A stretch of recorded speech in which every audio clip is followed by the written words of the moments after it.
Okay, so good morning, good afternoon, good evening, everybody. Thank you very much for joining this webinar on export promotion, the new rules of engagement.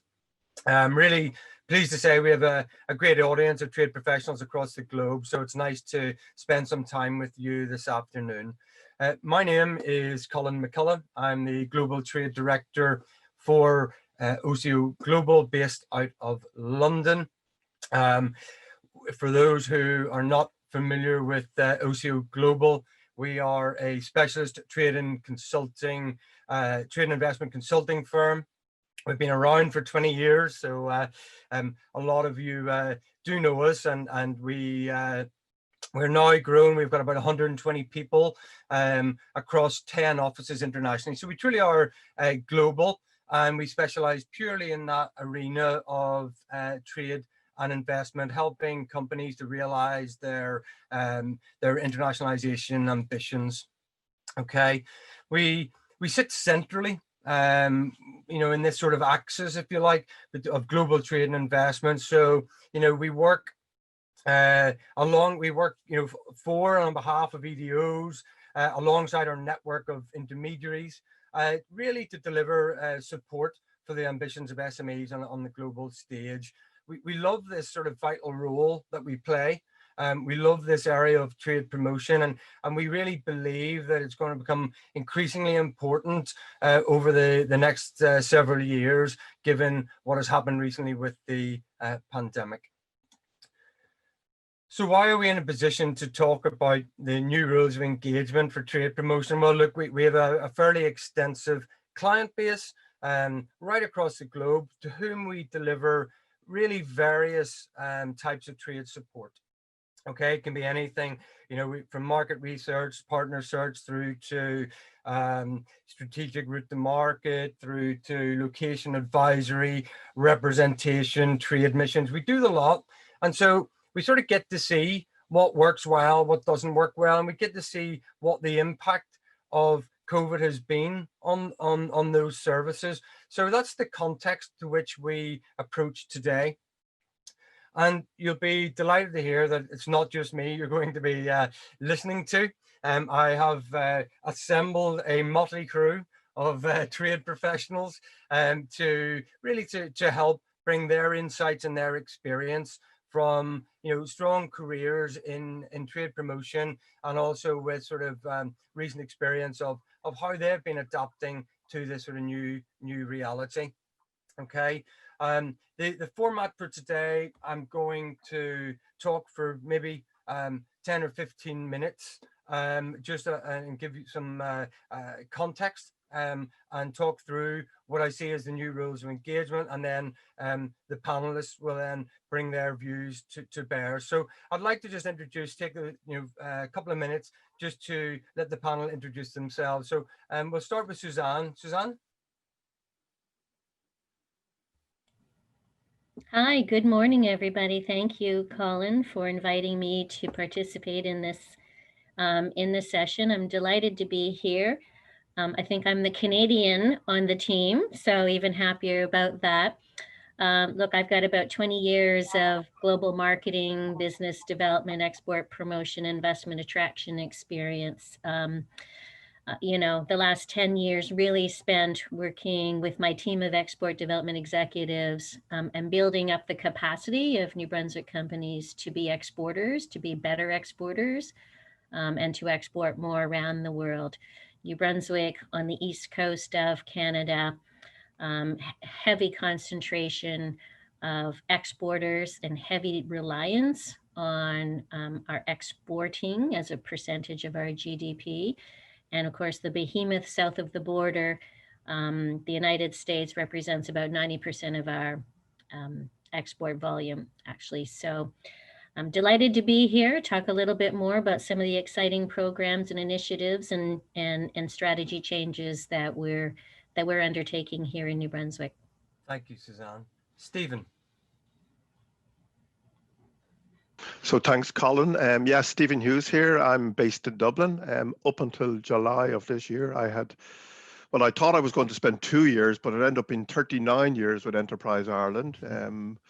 More laterally, for the last 10 years, I've headed up our sectoral team focused on the construction, clean tech, timber and consumer sectors, okay? And prior to that, I spent 13 years overseas, finishing up as director for Northern Europe for Enterprise Ireland. And for us, Northern Europe consisted of UK, France, Benelux and the Scandinavian countries.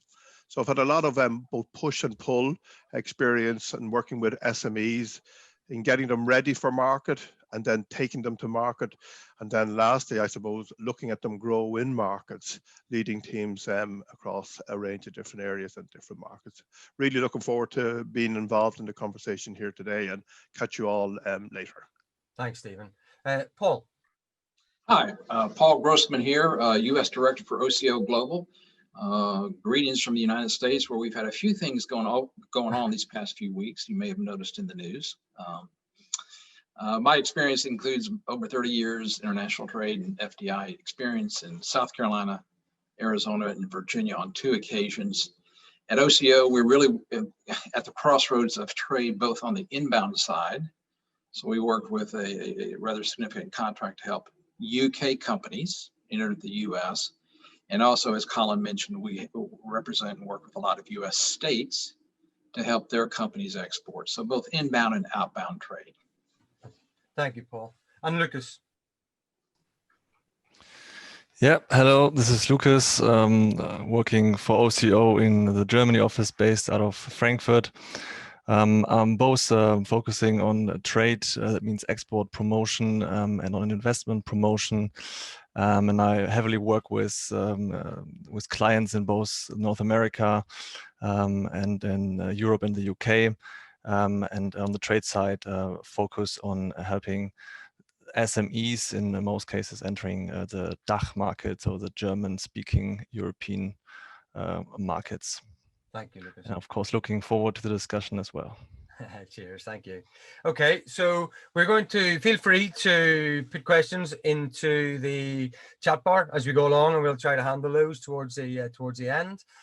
So let's get started. The last 6 months has been pretty much anything but business as usual, I think it's fair to say, and it really has halted us in our tracks. And it's forced us really to stop and think and reimagine international trade and international trade promotion. And I believe whilst the pandemic has been a bad thing, I think it has been a good thing for how we do and what we do and how we do it. Because not all of what we did before, by the way, was, perfect. And so having a time to reflect and a driver to make change is sometimes a good thing. And that's the point that I think we're at today. And I believe it's here to stay. Bill Gates recently came out and forecast that international business travel, would have going forward. And office working would be reduced by 1/3. So this isn't something, the vaccine is a welcome ray of light for sure in what has been a dark tunnel for a lot of SMEs and economies. But we must not be mistaken in thinking things will revert to normal. They won't.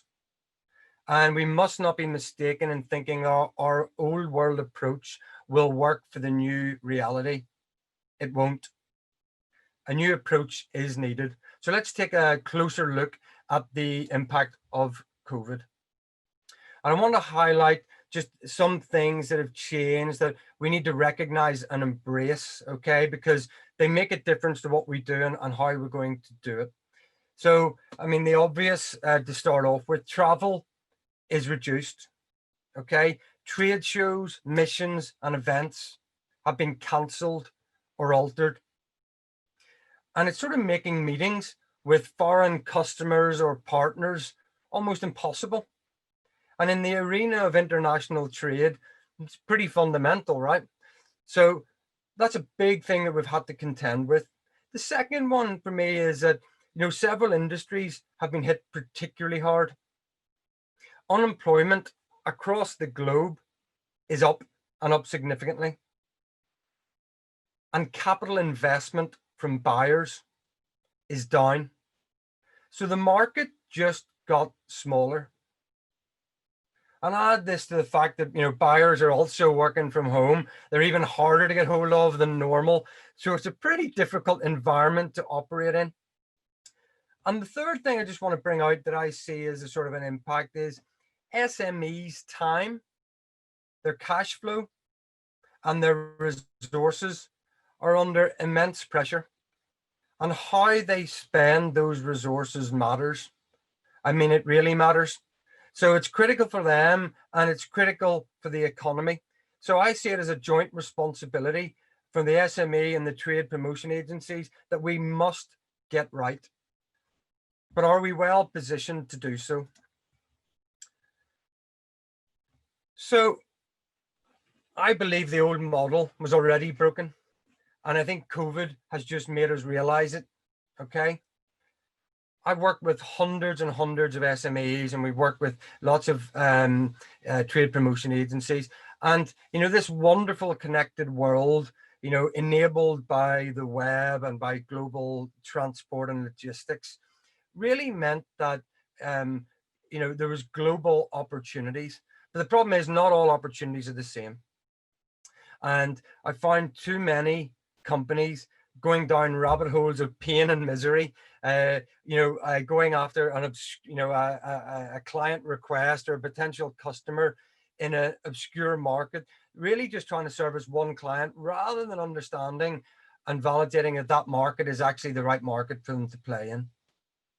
And I sort of feel that EDOs transferred this from the digital to the physical world by bringing companies on trade missions and trade shows all around the world. On the whole, we didn't really discriminate. We brought sort of any company that was interested and really promised them the same experience, regardless of, their product, their experience, and their fit for market. Okay. So for me, in short, in the old world, let's call it pre-COVID, I think too many markets meant too little focus. Okay. And the vanity of new markets replaced the sanity of strategy. And companies got addicted to for me, like the quick hit, right? And they put their faith in what essentially was a lottery ticket, okay, approach to getting rich. And I think, you'll have shared some of those experiences as well. And look, it's probably worth just reflecting on a couple of those experiences to show that really there is a better way. So this is sort of the good, the bad, and the ugly. So I want to give an example of a mission that we did. So 2 years ago, we started working with Tunisia through a British government funded program. And it just so happened that there was a delegation of 15 agri-food businesses coming to London, and they wanted me to take care of them, to do a sort of study visit. I was proposing a study visit, but of course they wanted, B2B, they wanted matchmaking. So I had to bolt that on to the afternoon, and they basically on the day, we had an information session in the morning, and they had then the B2B at lunchtime in the afternoon.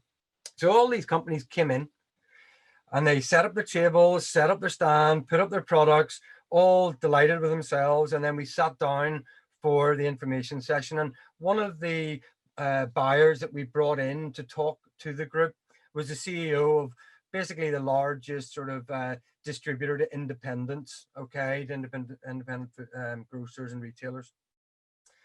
And we were running a bit behind, so he had the chance to go upstairs to look at the products and to go around the tables, and he came down, and the first words literally out of his mouth were, "I've seen your products and they're all crap and I wouldn't buy any of them."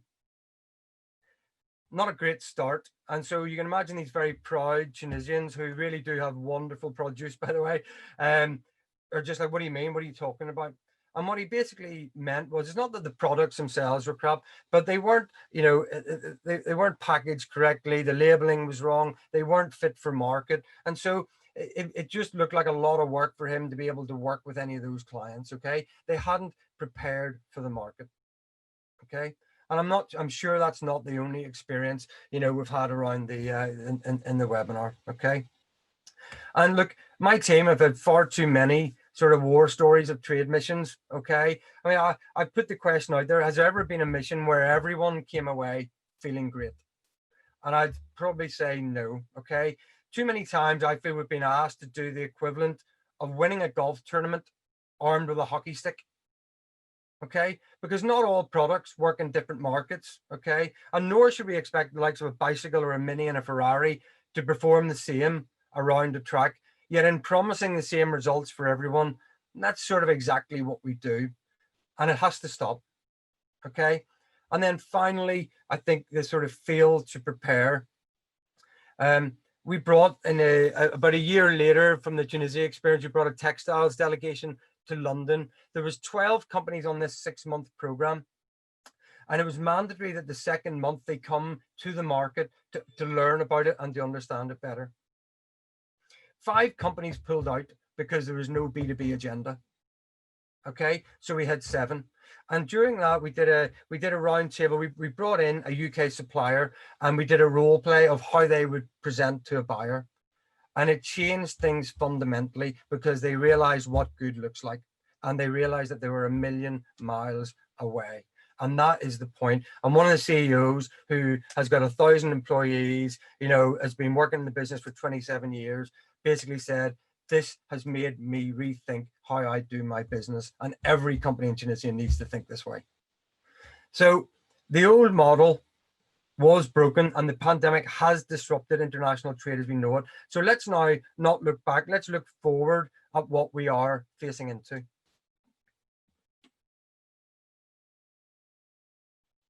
So what are SMEs facing into? For me, a very difficult buying environment, I would suggest, is probably in a nutshell. And I sort of I've summarized it into 3 R's. First one is risk. For me, you know, we all talk about, you know, SMEs with their value propositions and what, you know, what are people buying, you know, what is it? But ultimately, when it comes down to a decision, but the sort of final thing on their mind of a buyer is risk. Okay, so in the past, you've been able to mitigate that by visiting the factory, you know, having meetings, etc., etc. That's gone. Okay, it's gone for now. So we need to help companies find a way to mitigate the perceived risk from any buyers that they're trying to sell to. And that can be everything from, you know, certification, you know, creative commercial models, you know, but effectively it is about building trust. And we need to look at how we can help SMEs to do that. Second one is an ROI. You know, buyers are effectively closing their wallets, right? You know, give you an example, in the second quarter of 2020, the UK contracted more than any other G7 country, falling 26.5%. Okay, that's the largest quarterly decline on record. More than twice that for France and Germany, by the way, and more than 3 times the US out of interest. And during the 2008 crisis, the biggest fall was only about 9.6%. Okay, so buyers simply aren't going to invest, right, in something that doesn't meet a specific need and deliver an ROI. To be able to do that, suppliers need to really understand their buyer. It's that simple. Okay, and then the third one is relationships. People buy people, right? Okay. I mean, in the era of the Born Global, there's been quite a lot of research done on this, and it used to be that sort of strategy and market research was sort of seen as the biggest contributor to success. But actually, in this sort of Born Global area, research sort of stated that actually networks were the single biggest contributor of success. So what happens now, right? If networks were synonymous with successful exporting, what happens when you can't physically meet anyone? So this is probably the biggest challenge of them all, and it's something we're going to talk about shortly. So these are the challenges for SMEs. What does it mean for the Trade Promotion Agency? Okay, and what challenges will they face in adapting to the new world? So we do what we're measured on. Okay, and a lot of the time I see, you know, it's easier to measure inputs than it is outcomes. Sales cycles take a long time. How do we actually know what we're doing? Or how do we know that our staff are doing stuff that actually is, you know, is good and, you know, contributing good things to our economy? Well, we tend to sort of focus on things like buyer meetings. That's quite easy. Number of companies that are touched, etc. But really, you know, is that the right measurement? okay? And are we comfortable then moving, okay, into a world of outcome measurement, okay, where it's maybe a little bit harder to measure those sort of things, direct results of things in the short term. And then the second thing is budget for me. I think, budgets are always interesting, and every year we have to say, what are we going to do? And, how much money do you need? And it's quite simple. If you go to a trade show every year, or you do a trade mission it's fairly tried and tested, and you go, well, here's how much a stand costs, here's how many companies, here's a travel budget, and here's some support to get meetings for them. And it's fairly easy to put that in. Less easy to try something new, okay, which may have an impact in 12, 18, 24 months, okay? So how do you transfer funds from activities that were easy to sign off to things that are maybe a little bit new, a little bit innovative, and slightly different, okay? And then the last one is company selection. We've seen that SMEs are sort of resource constrained. Well, look, the bottom line is, economic development organizations are also resource constrained. Not all companies are the same either. And we really have to start looking at how we can help the right companies with the appropriate services. So what services will we offer, and who will we offer them to, and how do we make that sort of differentiation? Okay, so this is sort of where we get to. So within this context, with this context, we'll turn to what I see as the new rules of engagement, rules that if we abide by will help our companies to survive and thrive. But if we don't change, we won't just get what we always got, we're going to get less for sure, okay? And the environment is just that much more challenging, so we need to be that much better, okay? So let's take a look at what I see as the new rules of engagement.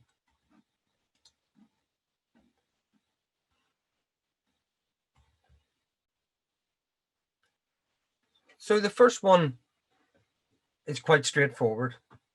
We need to move away from hope, chance, and opportunism to being strategic. The environment for the next couple of years will not pay for the opportunist, okay? And the only way is to be strategic and focused. And this applies equally to the SMEs as it does the trade promotion agencies. So for me, really understanding the markets of greatest opportunity and committing to them is key. So let me just give you an example of that. I've recently seen this approach coming out from the Welsh government, okay? Their exporters have underperformed recently against the rest of the UK. Goods are down 12.5% in the first half of 2020. They also have the lowest proportion of export SMEs at about 13%, okay, versus UK average of 20%. But they're putting remedial action in. They're creating a strategic export action plan to recover, rebuild, and to reinvent. And a key element of this is conducting an export market prioritization exercise. Which markets should they focus on for their clusters, okay, and commit to? And that is a great example of a new rule of engagement being strategic. The second rule for me is to move from the transactional to the relational. What do I mean by that? Transactional for me is those sort of one-off engagements in a market, a trade show, a trade mission, a B2B, one visit. It's very transactional. And when we talked about mitigating risk, the importance of trust, it comes down to relationships, okay, and sustained relationships. Sales cycles do take a long time, okay? So we need to move from the one-off to the sustained, okay, to the relational. We need to build relationships in our core markets that will see us right over the longer term, okay? Because you have to learn about a market, you have to build awareness, and you have to build trust. So it's all about building, selecting your strategic market and saying, we're going to do this and build our relationships over the longer term. And one of the best examples I've seen of that, it's actually really more on came from an FDI sort of project, but it's the Irvine Chamber of Commerce on the West Coast of America. And they're very focused on medical technologies. And they asked us, where should we try to find sort of potential, foreign investors? So we looked at the map, etc., and we picked on the UK, and they focused only on the UK for 3 years. Okay, and they recognized that they needed to get channels to market. So we built up relationships with One Nucleus, with ADHB, which is the Medical Devices Association, and they worked them. They came to the market 2 times a year, and they brought those organizations and their companies over to the West Coast once a year, and actually they paid for their flights as well. That's what I mean by relational. So they're picking, they know which market is going to be good for them, and they invest in the relationships. And with COVID in particular, we need to move to a relational approach. And then the third for me is rule of engagement for me is moving from discrete interventions with companies to a more sustained holistic support. Okay. SMEs fundamentally lack resource. Okay, they're happy to commit a few days to visit a market or a B2B project where they may get meetings, but a lot of time, well, if they don't, then they just move on. It's fine. They often lack the ability to dedicate the necessary resource to entering a market. They need hand-holding basically, and they need additional help. So for me, discrete interventions rarely result in sustained success for an exporter. They need more than that. Okay. And with COVID, they need even more on the ground local support. Okay. So in the new rules of engagement, SMEs don't just need a map. They need a Gurkha. Okay. I'll just repeat it. They don't need a map. They need someone to go on the journey with them that knows the lie of the land. Okay. And then the final one is around universal and selective. Too often, we have provided the same sort of supports for all of our clients. Okay, that has to change, because we have to really dedicate to companies that can. Okay, and also support others with the right sort of supports to help them, become export ready. So we need to make that differentiation in our service offer. Okay, but what are those services that you offer, and how do you segment your customer base? Okay, the Department of International Trade, who we do a lot of work with, particularly in North America and in the UAE and into Europe, they've recently embarked on this exercise, and they've created, a category which is a sort of high potential exporter. And they made they sort of made that sort of barrier at sort of 500K turnover. Okay, so if they're looking to access some of the services, what we call enhanced international support services in the likes of North America and China, then they need to be a high potential exporter. And for me, like where you have a market like the US, it requires significant investment. It is not for everybody, and therefore these sort of interventions where we provide a sort of a segmentation is the right thing to do. But are there also other ways to prioritize companies, and that's what we'll go and talk about now as well. So there are the new rules of engagement. That's the context. So I want to now go into the panel discussion and take these concepts and hear about really to hear about from our panel what their experience is, okay, and what they're seeing that's changing. Okay, so I'll just bring my illustrious panel to the fore. So with that wonderful introduction, Stephen, Ireland's GDP is only down 2.3% versus a sort of EU average of 7.4. Ireland's doing something right. How has EI evolved over the years and to be more strategic and to have a greater impact on its exports? So yeah, Colin, you're right. GDP is down only slightly in Ireland at the moment, But behind that, we had a huge bang 10 years ago, and our economy collapsed entirely. Okay, so we really needed to look at all the things we were doing then. Okay, and look at how we could be more effective. Okay, more strategic, more engaged, and give companies what they need and not what they want. Okay, and that was a sort of a fundamental review of where we were at and how we were supporting them.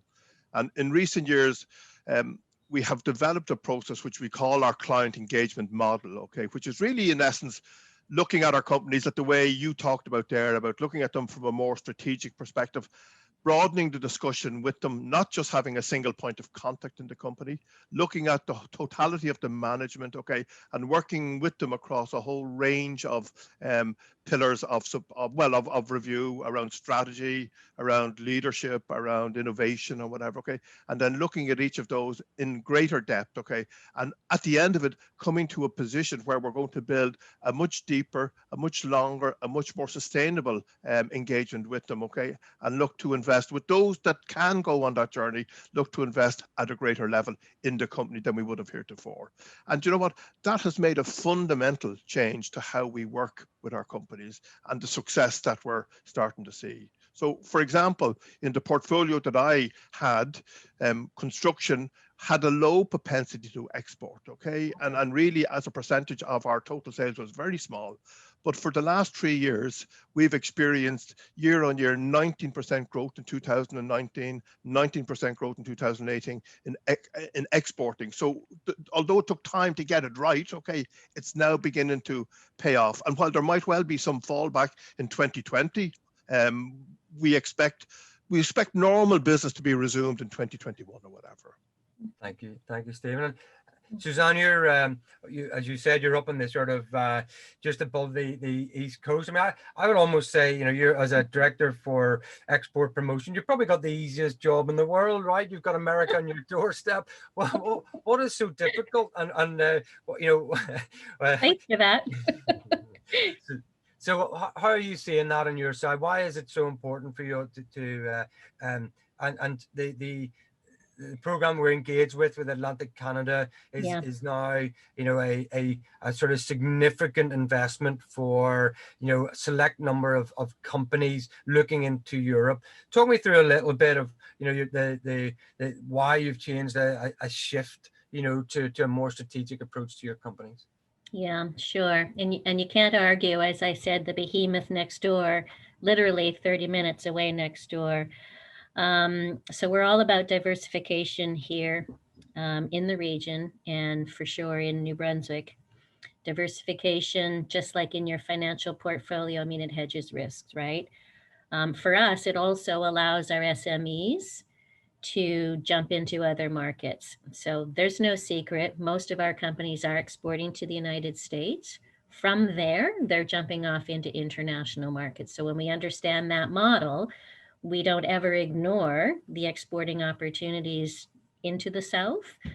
But our efforts, our proactive efforts really are into pushing companies, building up their capacity to sell in other parts of the world.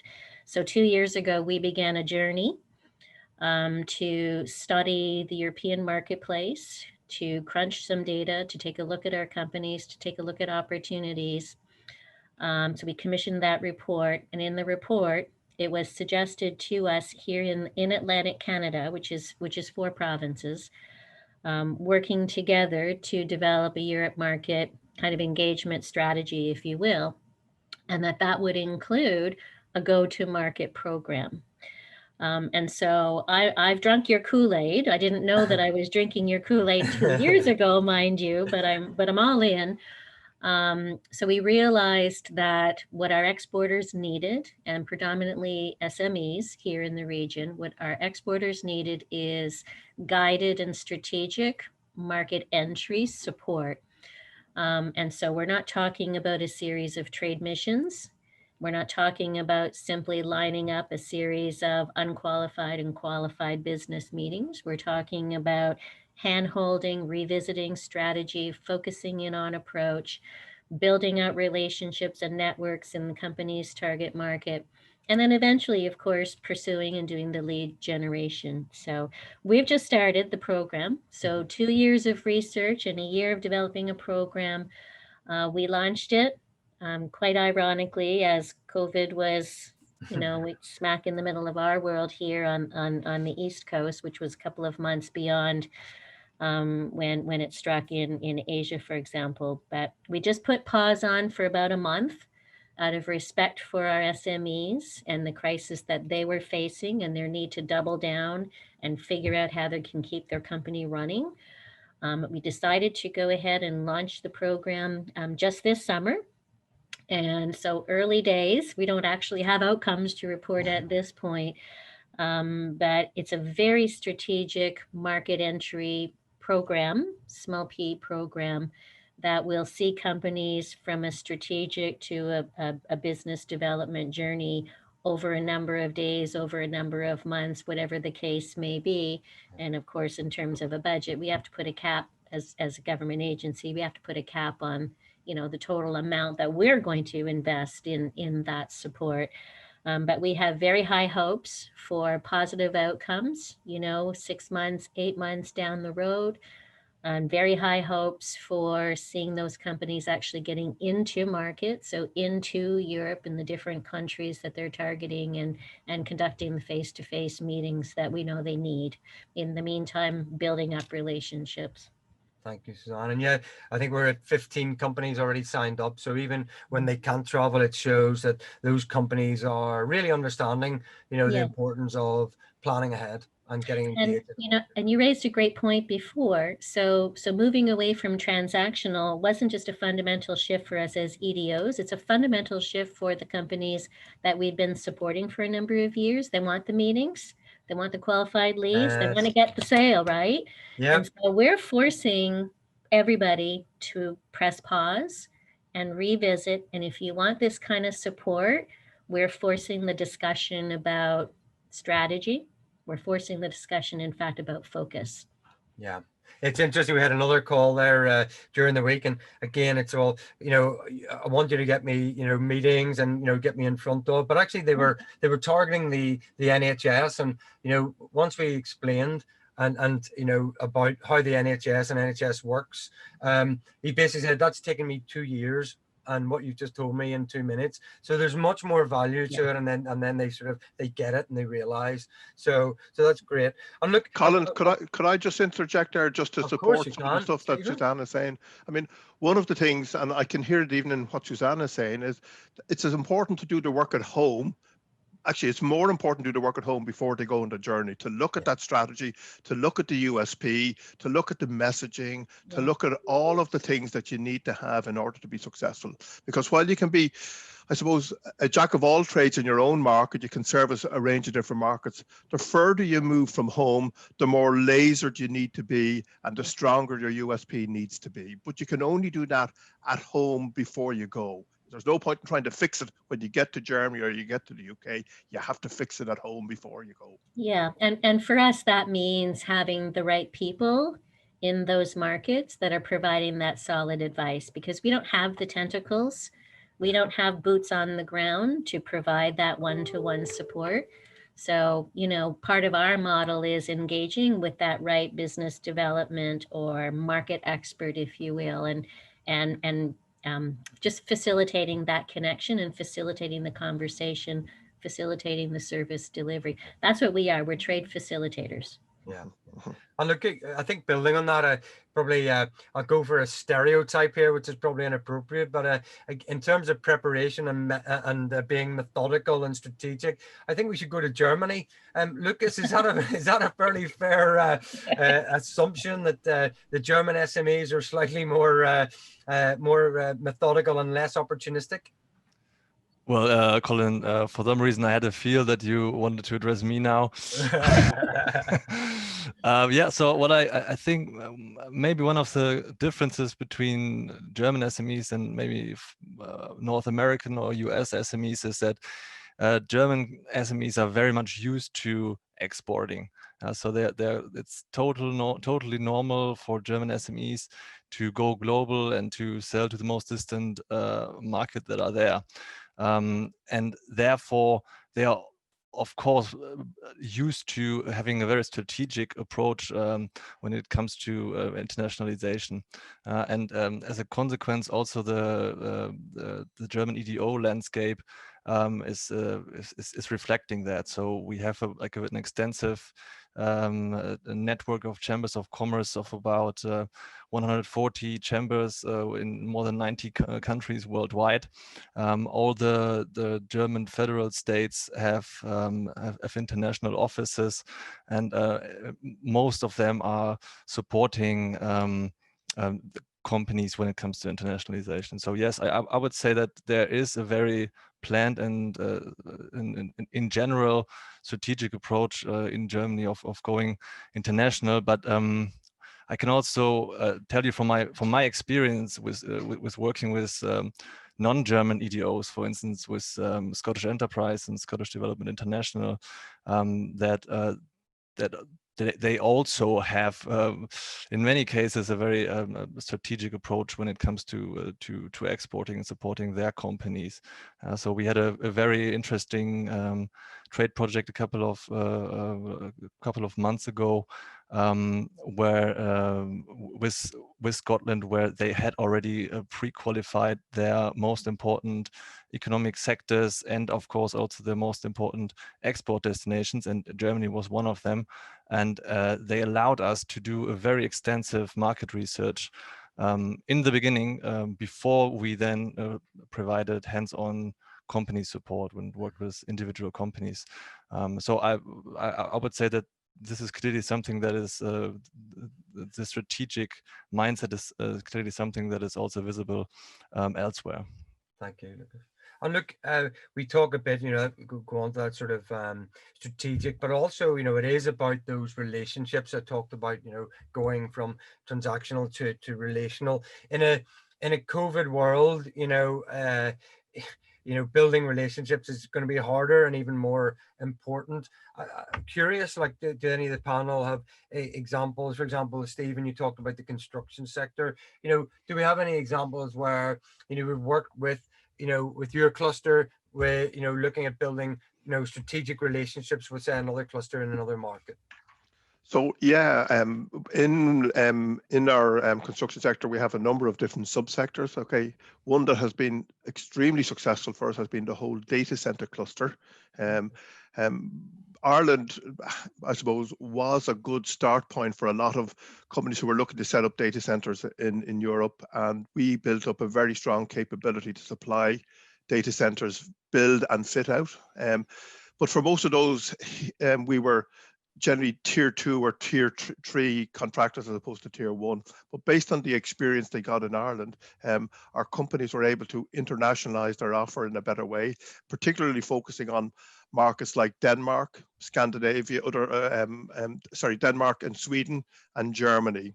And they were also able to build relationships with like-minded companies in those markets, because construction, if nothing else, is a collaborative type market. Okay, not everybody can do everything, so they're reliant on other parties to be part of the supply piece, And so they've built up two things.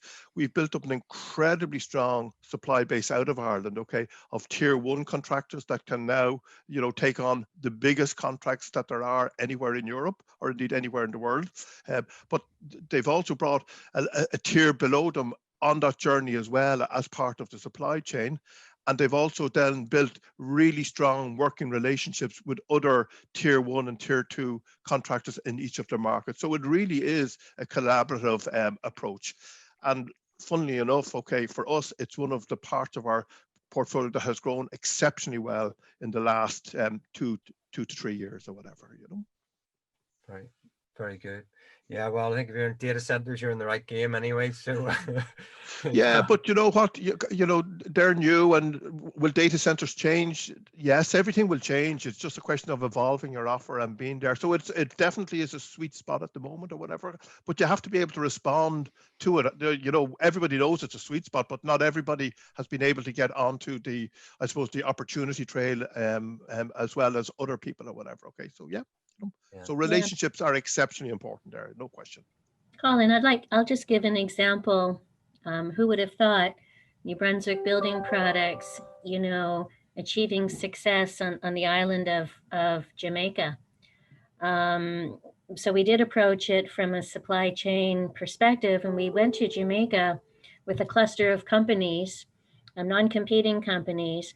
But we worked a year and a half really chasing down architects and designers and spec writers, some major firms actually. And eventually, you know, they start quoting for New Brunswick products, and New Brunswick companies eventually land up in hotel lobbies, Yeah. or on the windows of some resorts that were under construction. COVID obviously put a damper on all of that effort. But it's a different example, if you will, of how you recognize that market development is a long-term play, takes committed companies, not only from a management perspective, but from a production perspective, from a cash flow perspective. But it also took a commitment on our part. Yeah. So we didn't just go once. We Yeah. went 4, 5, 6 times. You know, my colleague was spending a couple of weeks Yeah. a year I in hear you. Jamaica. Good for him. Well, But so Jamaica's probably not the worst place successful. to be going for on a regular basis. Well, in the middle of winter, it's a really nice break. I will admit, I didn't get to go myself, but I just, you know, it's an example of it. You know, it wasn't even an official or a formal cluster, if you will. Yeah. We just clustered companies and went into that market and clustered like-minded stakeholders and started to build relationships that way. In essence, we built our own, you know, kind of ecosystem of stakeholders, right? But we've got relationships on the cybersecurity front with Israel. We've built cluster networks with Israel and France. We're working Atlanta hard for fintech. We will be working the UK hard for fintech and other tech sectors. So, you know, again, totally buy in. It's long-term, it's sustainable, and getting our companies embedded into those ecosystems is absolutely critical. Yeah, and I mean, another, we've just done a piece of work for, sorry, Paul, just 1 second. We just we just did a piece of work in for the Welsh government for the food and drink sector in Dubai, and again, it was sort of a virtual study visit, and then some meetings. But actually, you know, the importers and the retailers were telling us, look, we love these products, right, and we want more of them. So if you build a sustainable, program where it's not just a one-off, but, you know, guess what, guys, every quarter we're going to have, right. I mean, there's an appetite there, and it's foolish not to think singular as opposed to long term. Paul. Yes, I just want to be mindful of our time, and we have several questions in the Q&A section. If you want to address those questions, we have about 7 minutes left. Okay, so I'm going to let's just go on to a topic which I think is interesting, which is on the metrics piece. You know, we do want to go from the universal to the selective, okay? And I think this is always a bit of a challenging one, because particularly if agencies are paid for by taxpayers' money, we feel we have to support everybody, you know, but actually, you know, you don't. You need to deliver return on investment. So, I mean, I'd love to hear from the panel, as you know, how I talked about sort of DIT, sort of high export potential companies. Stephen, how has Enterprise Ireland managed this? So this is a very delicate and political type of question, Colin, in a way, because you don't like to tell the world, I'm graduating my companies, okay? But in reality, unless you do graduate them, okay, you'll end up not being able to work with the ones that can truly deliver growth, you know? But what we have done in Enterprise Ireland is we've put companies into certain categories based on their current perceived ability to grow, you know. So we've companies in export or development, we've companies in an established portfolio, and then we've got companies in an accelerate portfolio, okay? Not dissimilar, maybe slightly higher buy-in levels than you mentioned about the Department of International Trade or whatever, but the same principle. Who are the companies that are most likely to be able to give us growth in the near time, okay? And what are the things that we need to do with them now or in the near time in order for that growth to be realized or whatever, okay? But by the same token, then you have to then work with those other companies or the ones of the future, whether they're in export development or they're in established, to help them prepare as well. And so you give them a different type or level of service, okay, but you do give them a service, because there will be gems in there, okay, and you need to find them and bring them on that journey or whatever. You're absolutely right. And actually, the DIT are offering they've launched an export academy to help bring that next generation of exporters up as well. So that's the one-to-many offer, if you like. It's correct. It's the one-to-many. And then what you do is, if you see ones that are starting to really shine, you then give them a sort of an allocated resource of a development advisor, in our case, for a period of time, okay, to see that can be realized. And if it's realized, well, then they move on to being an accelerate company. And if it's not, so be it or whatever, okay, you know. Yeah. But that's the way they're currently doing it in Enterprise Ireland, yeah. Right. Lucas, does that make sense in Germany? Do you see an element of how the Germans would select companies for services? I guess they'd be fairly methodical about selection, or do you see it just be, how do you see that in Germany? Well, I think overall it's still the same challenge that everyone has. There are companies that are very export ready, and then there are some that are not so export ready, but you still need to serve all of them, of course. The discussion that I'm currently observing, at least to a stronger extent, is that yes, you need to serve them all, but you need to have different layers of service or different types of service that are more tailored to the real needs of the company and to their capabilities. So, for instance, you have an export mission for export-ready companies, but not for those that are not. And then for them, you do a market prep seminar or something like that. And I believe, but I also believe that Germany, they focus quite a lot on innovation as a guide to say, rather than size of company, maybe looking at, are there really innovative ones? So I think, as Stephen says, it's about identifying the next generation. So, Colin, can I just say, innovation is paramount in every country, okay? I mean, unless you invest in innovation, okay, unless you're developing onto the next generation, you're remaining static or whatever, okay? So I would say Suzanne's organization or similar organizations in Canada will be equally focused on innovation. We happen to have that in our in Enterprise Ireland. We happen to have that remit as well, actually. So we're able to take companies on that innovation journey as well, whether it's an innovation in their product or an innovation in their service, okay? So it's either or both or whatever, okay? But yes, I mean, when you're a small country like Ireland, okay, and people aren't waking up around the world saying, I think I'll ring Ireland for my product today or whatever, okay? You have to demonstrate that you have what is best in class in the niche areas that you're servicing. Okay, well, look, we're running over a little bit. If you bear with us, we're just going to I'll carry on for just another 5 minutes or so. Okay, I've just got a couple of things to present, and then we can go through some more of the Q&A. I mean, Paul, is there any questions now that would be worth the panel discussing? Yeah, I think there's one question here: is how strict should one, let's call it a trade development agency, how strict should a trade development agency be in selecting an SME in terms of whether they're qualified to go international?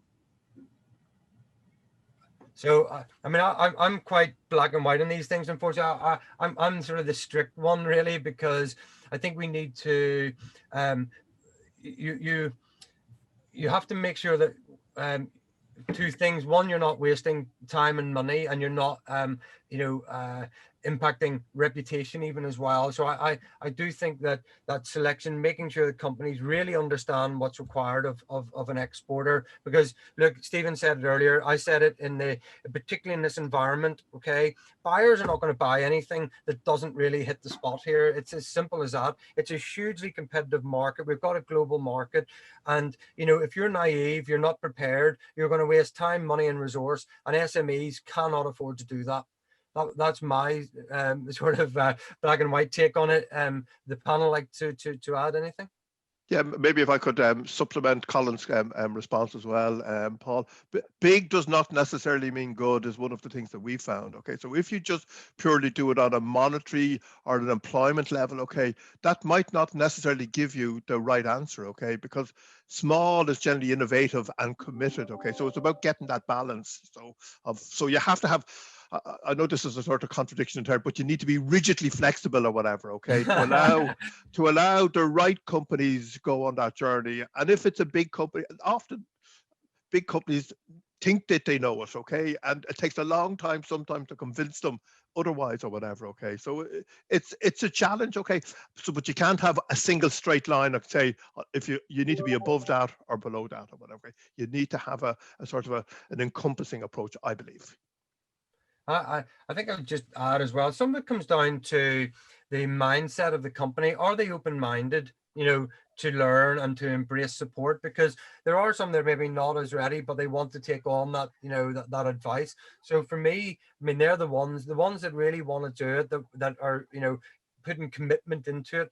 You know, that's a very, you know, they're the ones I want to work with, right? There's others that, you know, they might be experienced. I mean, we have worked with, you know, with Tunisia, for example, we went out to hire companies for this, or to select companies, should I say, for this sort of program. And we probably got about 50 applicants in each sector. And there was a lot of big ones and et cetera, et cetera. But, you know, we end up selecting more on the commitment of companies and the open-mindedness of those companies to change and to embrace the program, whereas others just went, no, you know, I know how to do this, and they really don't, you know. Well, so there's a bit on that for me. And anything else, Paul, or will I shoot? Maybe one last question as we approach our time limit here. Given that you're proposing a longer-term approach to market entry, if you could give companies one piece of advice about how to best prioritize target markets, what would that advice be? Great question. Whoever put that in, I'll probably hand that one over. No, I mean, can I maybe attempt a sort of a weakish answer at that? You know, Paul, often it doesn't really matter which market you target, provided you commit yourself to that market from the outset, okay? And you do that by demonstrating you're adjusting your product, okay? Adjusting your style, maybe, you know, even the management adjusting their language capability. I mean, often with Irish companies, when they're looking to sell into, you know, a non-English speaking market, okay, they get in a graduate with the language, okay, but, you know, it looks awfully lot better if the CEO was also able to speak the language. So it's really about truly committing or whatever, okay.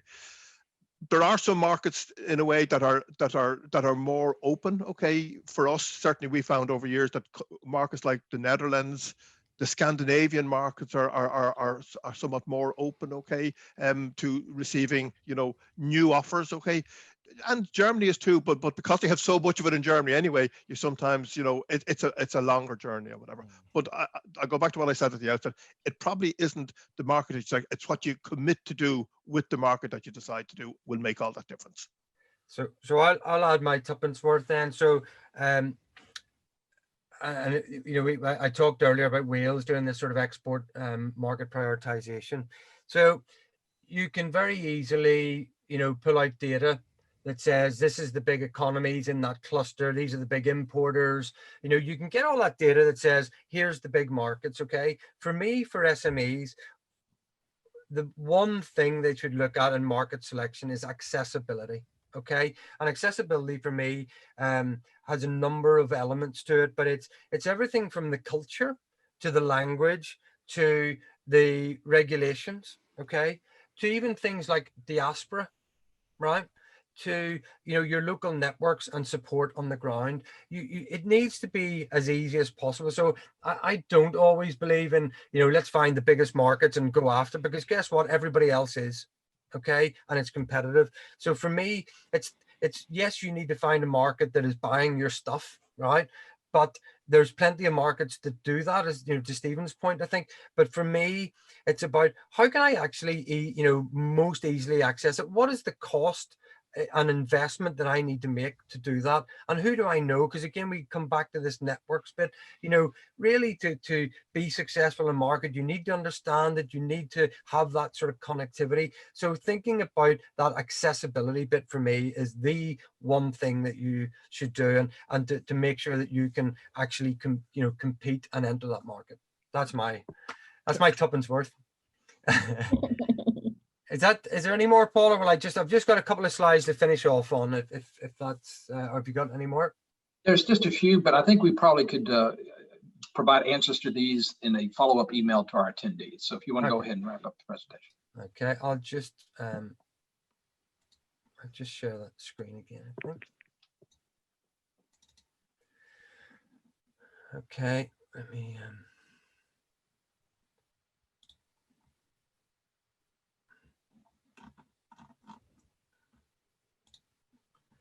okay, so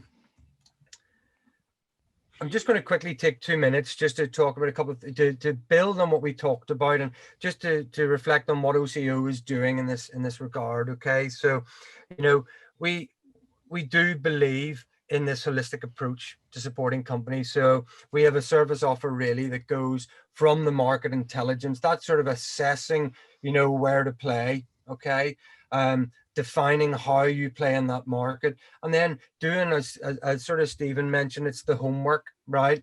It's, what about compliance, legislation, logistics, pricing? If you don't know that stuff, you don't know how you can price, you don't know whether you can service the market. And then the value proposition in marketing, why are you different? Okay, and what is it? What is the ROI of your product, and how do you position that? And then it's about the meeting. So you can see, it's very much, there's an awful lot goes on before we get to B2B. And for me, the other important thing here is that it doesn't finish at the B2B, it goes on to the networks for growth. Okay. So we have this sort of export accelerator program that we have for trade promotion agencies, and we can work individually with companies or as a cluster. So this is similar to what we're doing with Atlantic Canada, similar we're doing in Tunisia with actual, with the clusters. We work in sort of groups of between sort of 6 and 10. And it is taking them, it's the hand holding from start to finish, and we can do that sort of across a period of 3 to 6 months. But it allows us to understand the client, it allows us to help them understand the market, and it allows us to be most impactful when we do reach out to buyers. Okay, and so we're very confident in our ability to, be measured on outcomes, which we really are on those programs. And then just secondly, the other thing that I talked about today was around the relational and the networks and the impact of COVID, where, really, I don't think we've been brilliant at networks in the past anyway, but it's even going to be more difficult. So for me, I had to think of something where we can, make a massive difference in this and make sure that we help our companies to access those sort of valuable networks. And I want to give you just a quick example here. This is probably the singular best example that I've come across, okay, for what I'm going to call a cluster corridor. Okay, so Maine in New England, not far from where Suzanne is, have a really great craft beer industry. Okay, but they're not really, known that well around the world, and haven't been exporting as much as they could. So they're in Portland. They've got a port. Imskip is a shipping company, and they turned a 40-foot container into effectively a mobile sort of bar with that they could take around the world. So they've done 2 each year. The last couple of years,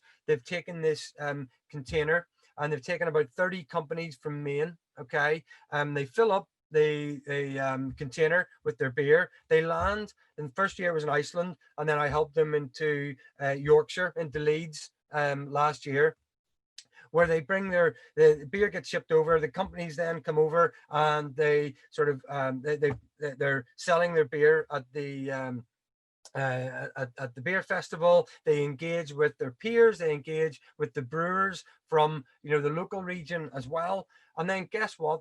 The container doesn't go back empty-handed. Okay, the kegs get filled up with beer from the UK, okay, and shipped back over to Portland, and then those companies go over and they present at a beer festival and sell their beer at a beer festival. So you have this, and there's everything from sort of doing tap nights in some of the bars around the festival, developing sort of co-beers and stuff like that there. So there's a real collaboration exercise between two, and for me, that is what I see the future being, particularly for some of the smaller regions. For example, we work with various places around the world, and they all are getting more and more focused on particular clusters. So why not find other clusters around the globe that actually have a similar sort of mindset, and a good cluster for you to get involved with. So we've created this sort of thing, a proposition for networks for growth, and it's really around international cluster collaborations. And if I was to sum it up, it's twin cities for the 21st century. Okay. And, you know, twin cities are an interesting concept that sort of got a bit dated and thought, well, what's the point of them? But actually, they're very interesting, and they did create opportunities for cultural and economic integration when it really didn't exist before, when there wasn't the level of travel and that sort of, you know, global economy as there was before. And I think with the likes of COVID and the current pandemic, you know, this is going to be more and more important. So we are working with different clients of ours with specific clusters. So whether it be a floating offshore wind cluster in Scotland and pairing it with Rhode Island, for example, whether it's food, you know, in one place versus another, that's what we're trying to do. And we want to embrace all that ecosystem, okay, and pair it up with others. So the format would effectively be over a year program where we have the market education, but then we create the forum for continual promotion of companies, of the trends, of our, you know, R&D, having universities talking about what's happening, you know, looking for collaboration. And for me, the outputs are not, it's not just let's do export, okay? It's let's be open-minded about the opportunities across markets, across clusters. So I see R&D collaboration, I see partnerships, exports, and investment. So for me, this is my networking approach for the 21st century. It's our twin cities model. But if you are interested in something like that, I'd love to talk to you about that. So I just want to close really and remind you of our sort of 4 new rules of engagement. And I sort of call on everybody that, look, you know, we all are absolutely committed to the cause. I mean, I love working in this space. I love working, you know, on behalf of SMEs and on behalf of trade promotion agencies. But we need to get a little bit better, I think, and a little bit more. It is tougher now, okay? So we need to be a bit tougher and a bit smarter. So I think we need to be more strategic. We need to be more relational and longer term thinking. We need to help companies, not just with a one-off piece of work, but with a sustained and holistic support, the Gurkha, if you like, not just the map. And unfortunately, we need to make the tough decisions and be selective about who gets what and make sure that the service is appropriate to the need. So thank you for your patience. We've run over a little bit. I would like to thank my panel, to Stephen, to Lucas, to Paul, and Suzanne. Thank you very much. Paul, is there any final questions before we sign off? No, I think we're good to go. Okay, so look, it's been my pleasure. I hope that's been informative. I've enjoyed the discussion with the panel. Thank you very much for your insights. And look, I look forward to engaging with more of you in due course. And good luck with your promotion activities in the year ahead. Thank you very much indeed. Thank you. Thank you. Bye bye. Bye bye.